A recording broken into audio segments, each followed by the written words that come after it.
The most disturbing documentaries explained in 19 minutes. Let's get into it. From the story of the sick, twisted man who abused his own family for generations to a story of a cult that molested their members, these films are some of the most traumatic real-life realities that are going to have you disturbed. Let's dive in. Born to Kill, Richard Trenton Case, The Vampire of Sacramento, 2010. In 2010, a true crime series produced by 24 Productions for the British network Channel 5 aired a documentary called Born to Kill. In one episode, they talked about Richard Trenton Chase, the Vampire of Sacramento. The episode lasted for 45 minutes. All I gotta say is that this happened one time whenever Twilight was big, growing up in elementary school, early 2010s and 11s. There was a girl who thought that she was a dang vampire. She chased me around the playground, and she took a big fat bite out of my neck. And I was over here just like, I thought that this girl liked me or something, because, you know, you'd play tag whenever you're a kid. But she dang took a dang little big chunk out of my neck. And maybe I liked it a little bit, but we ended up at the principal's office, and she was like, the principal like was telling us to stop being weird and her giving me a hickey, and I just went to the nurse and had to get that taken care of. And basically tries to explore everything about Richard's life that turned him into the vicious vampire of Sacramento. The first few minutes were all about Chase's early life and teen years, but by age 20 he had become something else and had a weird fascination with gore and disgusting media. Which means that there was a lot of arguing, there was some physical abuse, but not to the extent that it was out of the norm of the culture at that time. Chase believed his blood was turning to powder, so drinking more blood would be the solution. What? So he probably had like cannibalism, type of cannibalism going on, or maybe he just liked the taste of iron. First he started with animal blood, but when that wasn't enough, he moved on to humans. And that's how the Vampire of Sacramento was born.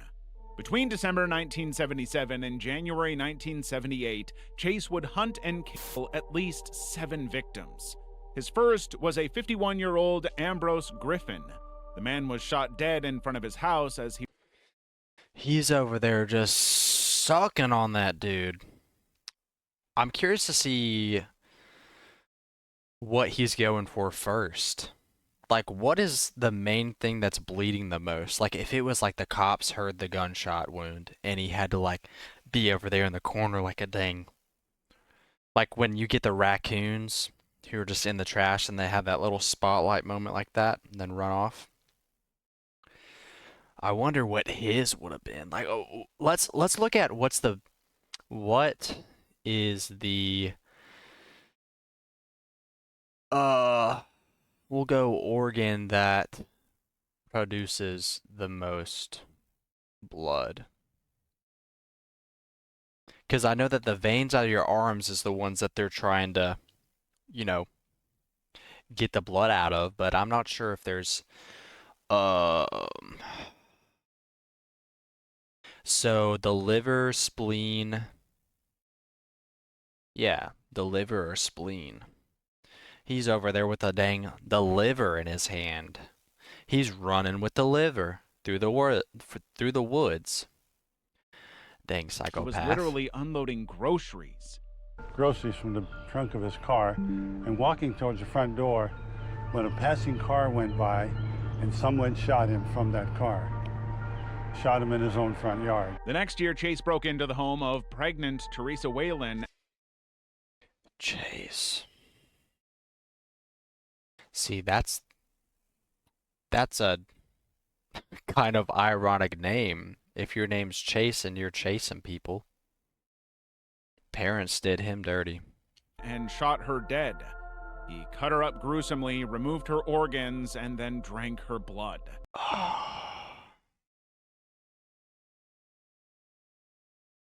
Exactly 5 days later on...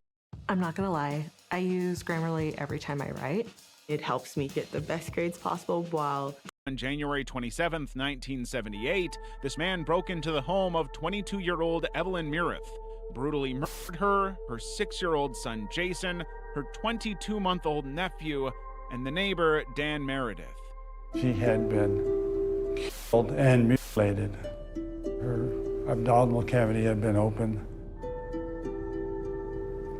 And at first I didn't notice, but then I did notice on the other side of the bed was her young 5-year-old son, who was also had been shot in the head. He then mutilated all the bodies, drained their blood into a yogurt container for later. A yogurt container? How big does that yogurt container have to be? He's getting a dang 5-gallon bucket yogurt container. What yogurt container's that big? He just stole the cafeteria's yogurt. And then cannibalized their flesh and organs. In jars in his refrigerator, in a blender, there was what appeared to have been organs, maybe animal or human. Might have even been mixed with Coca-Cola. The scene. This is like the ancestor of the Liver King, bro. Y'all ever watched him? He's like sitting there on the dang table, and he's like, I'm going to eat this liver and heart, and then I'm going to do 1,000 push-ups. And then he just like grates cheese with his abs. Was so gruesome and extremely violent that even the most seasoned officers were visibly shaken. Chase was diagnosed with paranoid schizophrenia, but prosecutors pushed for the death penalty because they believed he knew exactly what he was doing. Chase was eventually found guilty of 6 counts of murder and sentenced to death. However, just Let's see, what kind of... before his execution in 1980, he overdosed on to death. I'm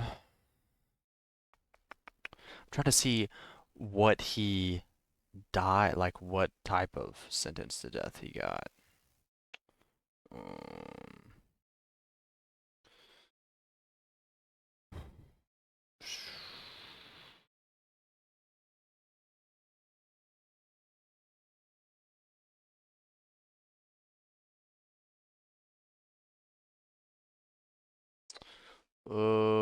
Was it simply good enough that I don't know if this one contains it or not.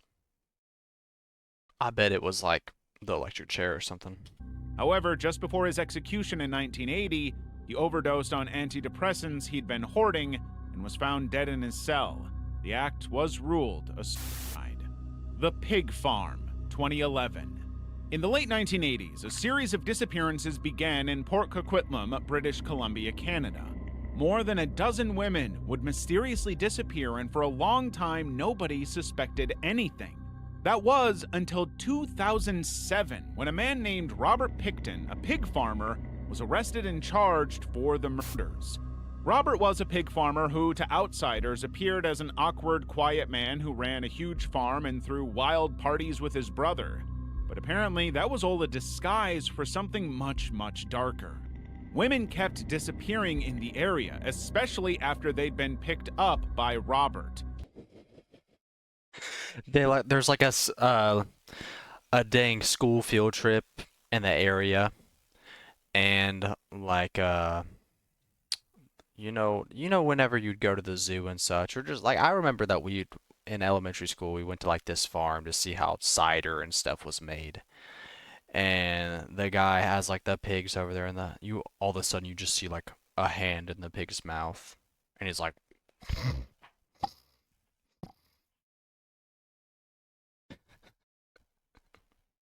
the kid's like, ah! Ah! I'm not. This is really sad.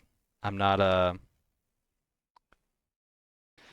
Sometimes, a lot of times, whenever sad things happen, I can't handle it. I have to joke about it, but... And since Robert only went for vulnerable people no one would look for, nothing happened. The documentary... Yeah, he's getting like... dang Dollar Tree employees that have been there for 20 years, like that are just okay with living a minimum wage job and not really seeking out. And that could be through a lot of different circumstances, but probably got some people like that. Narrated by one of the survivors, explores how he violently killed the women and butchered their bodies. And real quickly, he slapped a handcuff on my left hand. To get rid of the evidence, he ground the remains and fed them to his pigs. It's believed that Picton killed up to 49 women, but was only convicted of 6 because of how complex everything was to prove. 49 women? Where was this dang piggy at? Where was the pig farmer guy who killed 49 women and fed them?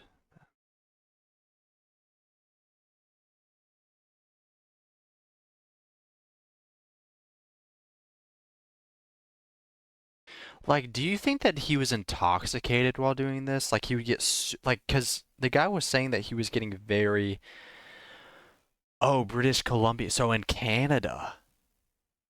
Oh, yeah. Oh, yeah, I could see that. And dang, Canada, it's just so freaking cold. He's in the northern part of that, like in a town that there's one sheriff or whatever. But then it's like, how, how are you going to, like, there's going to be a town of like 100 people and half of the people are gone. Everybody just must have thought that everybody moved out. When the police eventually caught up to him. Perhaps the most disturbing thing about this entire situation was how slow the authorities were. This man literally murdered women for over 15 years before they even caught on. The act of seeing Those pigs must have been big.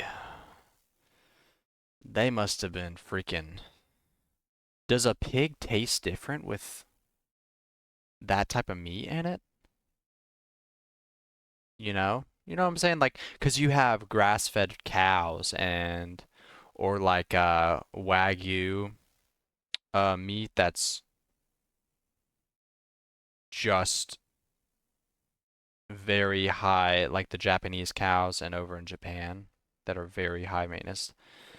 And they monitor like they're dang giving those cows like the treatment, you know? It's like every day for those Wagyu 5 or A5 Wagyu cows, they're over there like getting massaged, you know? They're getting that little back rub just to die, you know? with one's own eyes. Imagine being able to build an app with your name on it, just by thinking about it. Meet Base 44.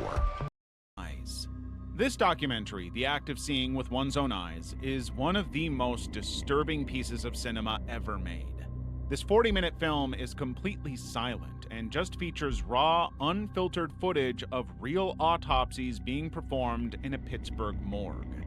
Yep, the entire film shows real, actual bodies getting dissected and opened up with nothing left to the imagination. You see organs lying out, skulls cracked, and this is the thing, like I feel like whenever things like this came out in like the 80s and such, whenever, you know, people were just there with a big cameras and just there were really no regulations on what you could show and what you couldn't. Um, and it's really interesting because you'll see this like even in today's society, culturally, like in Europe, um, you know, there'll be freaking orgies on the movie screen and everybody won't bat an eye if you're in Europe. And then when you're here in America, you know, there'll be a bunch of killing and like people shooting each other and blood everywhere. And the thing that's crazy is that if a dang orgy was going on in an American theater, everyone's grandmas would freaking put crosses over everybody in that theater and like scream like it was a horror movie. Not like they don't have 10 grandchildren for a reason. And then in Europe, if there's any blood or anything like that playing in the movie theater, they're screaming because that's killing somebody. Flesh cut open. It's methodical, raw, uncomfortable, and relentless. Breakage took the title, The Act of Seeing with One's Own Eyes, very literally, because he basically forces viewers to stare into the truth of mortality. Today, well, I guess they're not even talking, but they're just like different sections. They're just going over the scalp. All you hear is the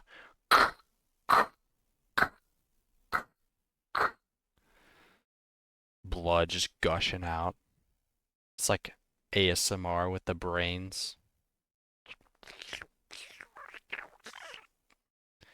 This is the prefrontal cortex. Cortex. Unflinchingly. He uses the documentary to shatter any illusions about death, but bluntly explores what happens to a human body after death. The documentary forces you to sit with death. It's crazy that they're not talking through it. That's the main thing. And who would watch that? It's one of those things that I guess because it was so bizarre that people would keep watching it and trying to figure out what's going on. And understand that it is inevitable. Every corpse in that morgue was at one point someone's son or daughter, beloved wife or husband. Now they're just... Yeah, and they're just exploiting them on a dang TV show. Like, I'm an organ donor, but if that's what actually happens to you, you're just gonna be popped up on dang Oprah Winfrey's show up there, right? Like, after her show, and it's just like your grandpa freaking getting his wiener cut off. And then you got that to live with for the rest of your life, just because your grandpa was an organ donor. Cut open on a cold metal table while gloved hands explore their insides without feeling. To some, the film was art, but to others, it was simply traumatic. If you want to see more disturbing documentaries like these, then you should definitely subscribe. And let's get on with the next one. Just Melvin, Just Evil. Just Melvin, Just Evil is one of those devastating films you watch and just wonder how a person can possibly be that evil. Directed, written, and produced by James Ronald Whitney, this documentary explores the intergenerational abuse a family experienced at the hands of their grandfather, Melvin Just. Whitney, who was also the grandson of the family, returned to California with the mission to interview his family about his grandfather. Melvin Just is said to have took advantage of at least 10 relatives. And Ooh. Feel like I know where this is going, buddy. that's including daughters, nieces, stepdaughters, and even his own grandchildren. The sick man even has victims as young as 2 and abused both his biological and stepchildren. That's when he started with his penis, yes. I read how you'd bring them into your bedroom, ask them to rub your back. You wore no clothes in bed. This is the craziest thing. Honestly, it doesn't surprise me. But it's the fact that they can get people to willing... Like, is this guy not going to jail? Or did the person who's directing this documentary is like have connections with the police? And he's giving like the police a dang bond so that they can get a new jungle gym academy for their police training while he's able to interview this guy who like molested his whole family and isn't from Alabama. And this guy's just willingly admitting this. The documentary not only explores the abuse these poor women and girls went through, but also shows the horrific effects it had on them. Some got addicted to hard substances, some turned to prostitution, while some were left with serious mental health trauma. I go to bed drinking, and as soon as I wake up, say it's 3 in the morning, it's time for a beer and a cigarette, go to sleep, wake up. But how would he taunt them to do these things? Like, did this guy have like a bunch of money or something? Like when they were 10 years old, they went to dang Disney World and then like uh he was just like, if you rub my back tonight, you'll get to see Mickey Mouse. I'll let you get those ears if you kiss me right now. Like weird stuff like that. 'Cause like children are definitely the most manipulable as far as just like they don't know. So I wonder, like, if they're a lot older, how did he go about that? Like, was he just the master manipulator? Because for 12 people of your family, for him to be that good at doing that.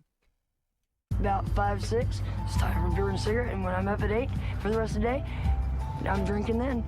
She's ripping cigs at 6? My jaw would drop if I saw a 6-year-old out in front of her house, sitting on the rocking chair, smoking a cig, while like playing with a Barbie doll next to her like grandma.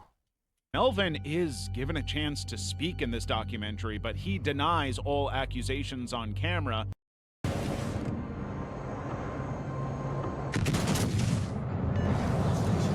Despite the fact that he was found guilty of 12 counts of sexual misconduct and sentenced to 13 Good. years, of which he only served 9. Ask them to rub your back. You wore no clothes in bed. Then you'd have them lie next to you and you would molest them. Yeah, can you gonna rub my... Can you... Grandpa Wilden. Nope. In the film, some family members hug him, while others still show trauma and rage for what his actions caused the family. Tired of him living. Poison him with some rat poison in his coffee because he always make his coffee. He shouldn't be alive. Willowbrook, The Last Great Disgrace, 1972. In this investigative documentary created by journalist Geraldo Rivera, Rivera smuggled in a hidden camera inside the Willowbrook State School. The school was built by the state of New York as an institution for children with intellectual disability. And I think that a lot of these seem a lot older. Like from 1970 to like 1985, whenever documentaries were being like whenever TV shows, documentaries were being broadcasted on live television and stuff like that. And I think it's because of these scenarios and these ridiculous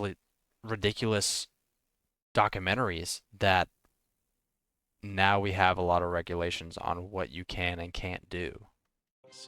However, what Rivera's camera would capture would become a terrifying wake-up call. The children and everyone else there was treated so badly that it was straight up inhumane. They lived in filth, completely neglected and malnourished. They were crammed into overpopulated wards and left to remain and lie in their excrement. Feces, they were making a pitiful sound, a kind of mournful wail. They're all like doing The Conjuring. All that it's impossible for me to forget.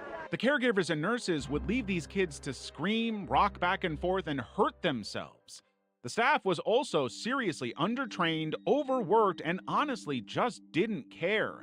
The institution basically just served as a warehouse where vulnerable people society had thrown away were dumped. Fighting for the attention of the attendants who are overworked, trying to clean them, feed them, clothe them, and if possible pay a little attention to them and work with them and develop their intelligence. But what in fact happens is that they go downhill. Yeah, and that job is just so tough. Like if you're working in an insane asylum,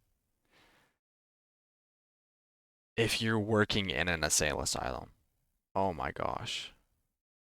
Like, I know that your intentions are good when you take that job. Like, if somebody asks you what your job is and you say that you work there, then that person's going to know that you have a good heart trying to help others. But there's only, like, give them The thing that they're doing bad in this is not feeding them enough. Like, give them food. Come on, they should not be malnourished, you know? But I get it whenever there's a grown-ass man who's rocking back and forth, just wanting some Oreos. And then whenever you give him some Oreos, he takes the cookie part and then he puts the cream on his hands and just rubs the cream on your face. And he's just like, like, and then you're dang freaked out because you got Oreo cream on your face. And then you got to go back to the dirty sink where dang Pam, who's a resident there, already took a shit in it. You know? So I can see why. When the film was released to the public, to say that people were shocked would be an understatement.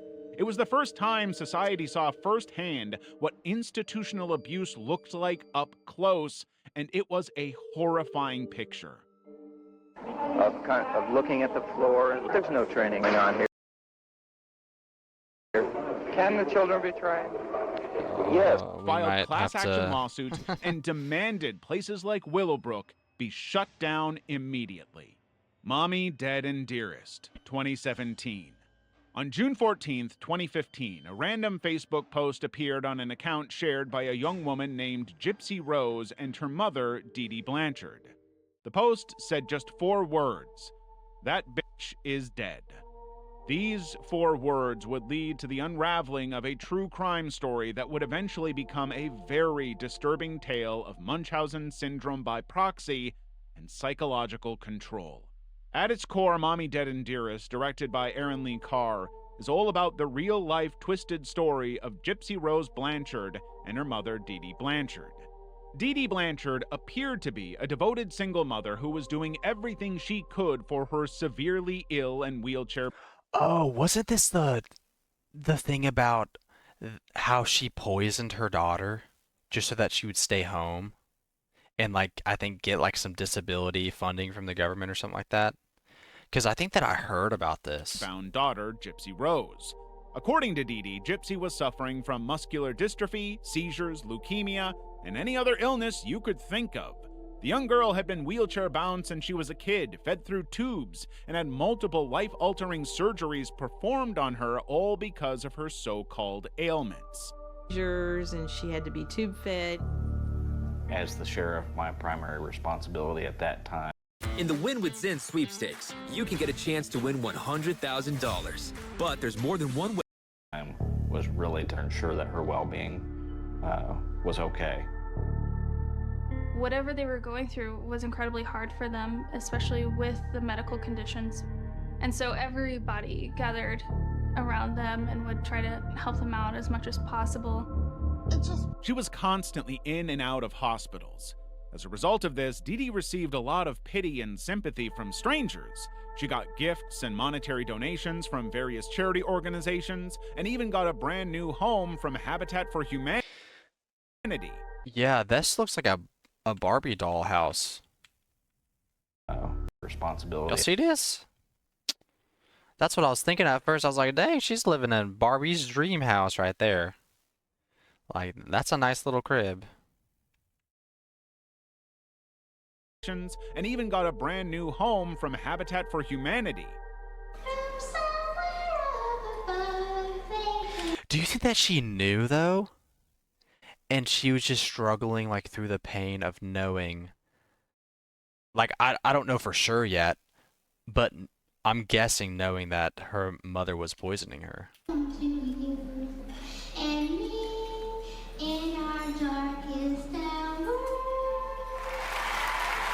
But it was all a big lie. Dee Dee had a mental disorder known as Munchausen syndrome by proxy. It was a condition where a caregiver fakes illness in someone under their care for attention and pity. Over the years because of Gypsy's supposed disabilities. It was a facade that translated online. Donations pouring in for Gypsy's reported muscular dystrophy and leukemia. Dee basically brainwashed her daughter into thinking she was sick and helpless when the girl was completely healthy. Oh my gosh. Talk about manipulation. Oh my gosh, bro. Oh my gosh. Chat, story of Robert Bladera is one of the darkest true stories in the US. Yeah, dude. This is crazy. This is crazy. So basically, all those life-threatening and altering surgeries, the wheelchair, and the constant medication were all a lie.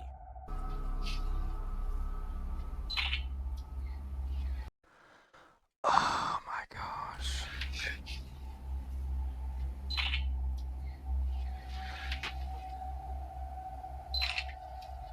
The whole lie started to unravel when Gypsy met a guy online whom she told everything. Together, Honestly, I think that's like the main way. The main way that you kind of get out of living in your parents' shadow. Like I know personally throughout like relationships and stuff gave me a way to express my feelings um in a way that I couldn't express to my parents or like my siblings. And so I'm sure that you know her just telling somebody was just the kind of help that she needed mentally. Because you're over there getting heart surgery and your mom's screaming at you because you're telling her that your heart feels fine, but then your mom's just like, "No, your heart is broken and I can see it and you're a cripple." And it's craziness. It's craziness. It's absolutely craziness, but it's good that she told somebody. they plotted and executed Dee Dee in 2015. During her murder investigation, the police discovered the dreadful truth. Gypsy was later found with the secret boyfriend, and they were both arrested. Prophets pray. They killed her mother.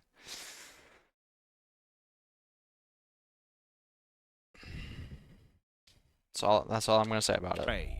On the outside, it looked like a quiet, God-fearing community. But when the truth was uncovered, the world got to see that it was actually a cult that systematically abused and traumatized so many people for years. The reality was way worse than anyone could have imagined. You see, Warren inherited the church from his father. From there, he quickly took up the position of their self-appointed Lord and Savior and ruled with absolute abuse and evil. According to this man, women were simply property and possessions that he could own and do whatever he pleased with. He got girls as young as 12, married and used, twisted religious teachings and fear to control every aspect of their lives. Interesting. So this dude is kind of like a Mormon in a sense. Like a Mormon cult. And what's with the dang Mentos flavors they got going on right here? We got the pink mint. The Mento flavor, the pink one kind of, I don't know, it's like a strawberry, blueberry, grape. They got them lined up in Mento flavors, bruh. Children were treated like the community's belongings, and wives could be reassigned to another man like the community's belongings. And wives could be reassigned to another man if they displeased him. He placed cameras. Yeah, I'm just gonna today and the 1965 draft picks of this year, we've got some big players. I mean, we've got Sylvia, we've got Emma, we've got Rhonda the redhead. No. She's my wife, but let's tell you about a redhead. Those redheads are wild. I might have to we might have to make a trade here. But I might need that 1969 Cobra, Chevy Cobra that you have for her. Yep. Sorry, Billy. Gonna have to sign her over. In all their homes, monitored every single conversation, and even banned books and movies that exposed them to anything he deemed inappropriate. It's like a religious North Korea. He condemned the people there to extremely harsh punishments when they disobeyed. Warren Jeff, the film, recounts how Jeff rose to the power and increased tighter controls of the community through indoctrination, intimidation, took on dozens of wives, approximately 90 at last count, and in the process also sexually abused an undermined number of these sect children. Oh my gosh. So he's a womanizer. Well, the cult was a womanizer and sexually abused children. That's great. Him and married up to 90 girls, most of whom were underage. Perhaps the most horrifying aspect of his deranged rule was how he recorded and documented every single abuse. He had multiple video and audio recordings that detailed every twisted crime he committed. He's like over there with the dang. He's like a.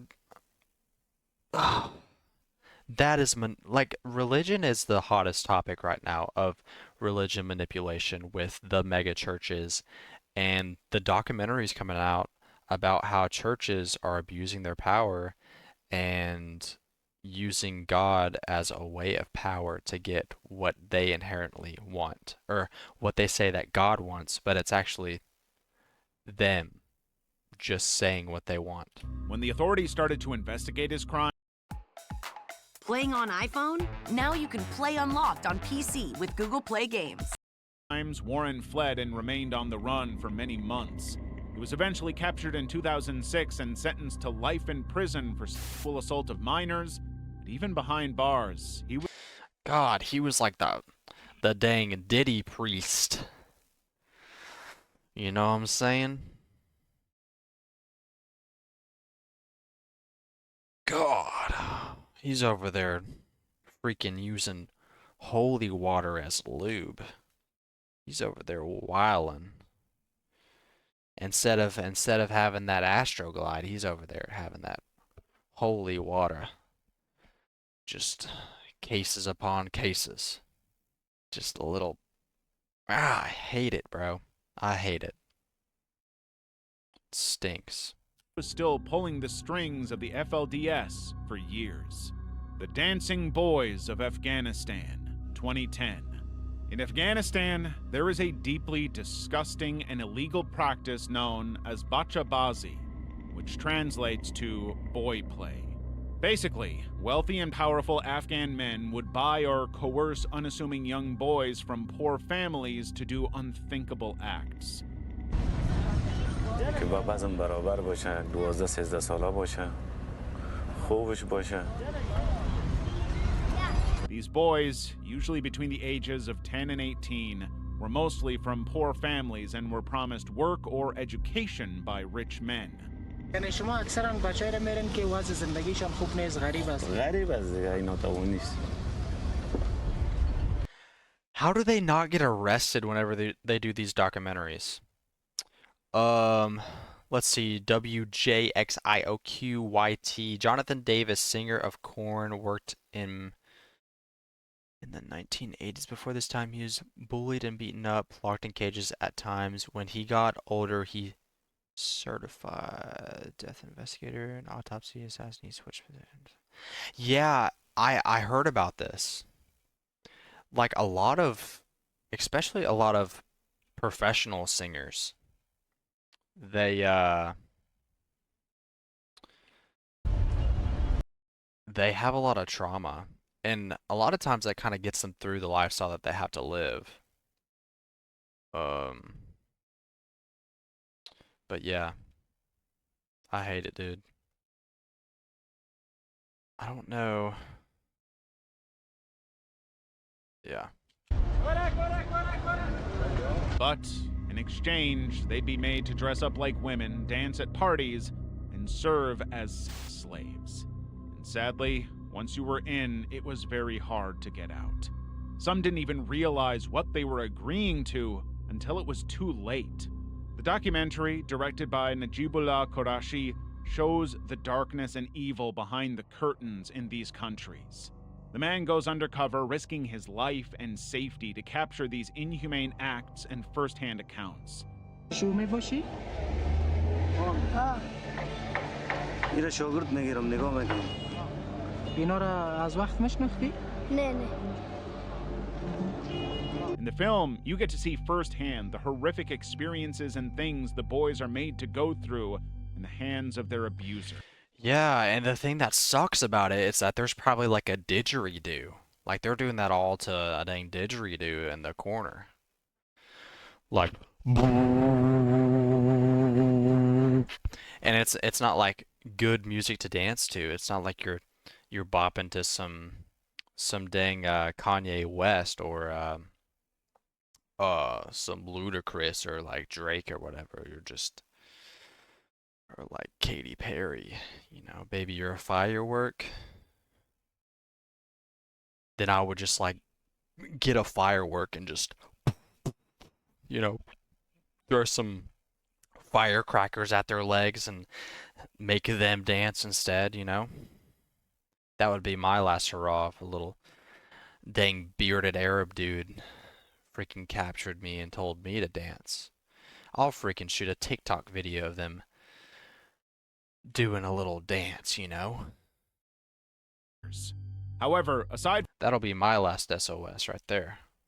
from the horrific cycle of abuse and isolation, another part of this documentary that was truly troubling was how uninterested the authorities were in the whole thing, despite the fact that they knew it was happening.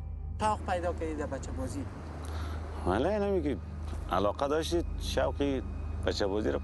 gonna fix the chat real quick. 'Cause it's a little high right now. Oh, that's not what I want. There we go. Make it a little bit smaller. Actually.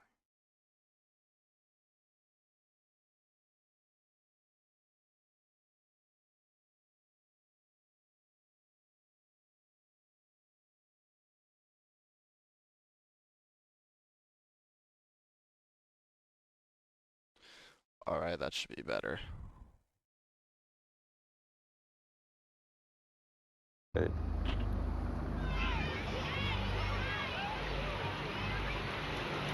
In fact, DVDs of young boys dancing would even be sold on the streets proudly and openly with no one speaking up. You know channel? Huh? خوین زمینا ما کار داریم نه؟ همین بچه ها نیست؟ رقص بچه ها نیست؟ چی بچه هست؟ ما فیلم تا کار داریم. It was like a very normal thing to the people living there. Night and Fog, 1956. Night and Fog is a 35-minute French documentary that shows the true horrors of the Holocaust. Directed by Alain René, the documentary was filmed just 10 years after World War II ended, so it vividly captures what actually happened in these concentration camps. The whole documentary was narrated by Jean Carole, who was actually a concentration camp survivor. Yeah, the horrible thing about the Holocaust is that, honestly, genocide is still happening today with Israel and Palestine. And I won't get too much into it because it's a pretty big political topic, but, like in the Holocaust, it was so sad to the point where, like, they were capturing Jews and they were shipping them via train, and they would all be together, and they've already heard the horror stories of what's been happening to all of the other Jewish families and such. And these, you know, 15-year-olds would end up having sex on the train because they knew that they were gonna die. So you were having like a bunch of people just having sex with each other because it was just they knew what was gonna happen. And you know, those 15-year-olds were just like, well, I'm not gonna be able to have a family or have a husband. So I might as well, you know, experience life while I can, because I'm gonna get starved to death and overworked and gassed. The man explains with a chilling detachment what happened to them. The film refrains from drama and strictly focuses on reminding people that the genocide wasn't a freak accident to wipe away other humans. Everything is shown in raw and vivid footage, so you get to see the corpses, severed limbs, and gas chambers that took the lives of so many. If you enjoyed this and want to see more videos like these, then you should check out our video on the most disturbing live TV. W Video by the Evaluator. Definitely subscribe to them. All right. Convocou, talvez cê tá com popo, é vapo, vapo no setor, é vapo.